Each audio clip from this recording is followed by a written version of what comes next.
আলহামদুলিল্লাহ,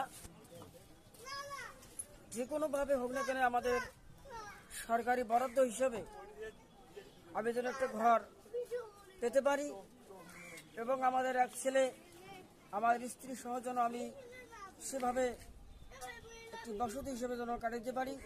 এই যে দেখেন, আপনারা অনেক অনেক টিয়ার আসে, অনেক বরাদ্দ আসে, কিন্তু আমরা কিছু পাই না। কেন পাই না? আমরা এরকম বলে আমার মানুষরা মূল্যায়ন দেয় না, আপ্যায়ন তারা করে না ঠিক মতো। সে কারণে আল্লাহ তাআলা আমাকে একটা ছেলে দান করছেন, হয়তো আমার স্ত্রী আছে, আমরা তিনজন মিলিয়া আমরা পরিবারের জীবন কাটিয়ে দিয়েছি। সেই কারণে আমি আপনাদের কাছে চাওয়াবো হিসাবে আমি বেশি কিছু চাই না। সকল ভাইদের কাছে আমার আবেদন, যারা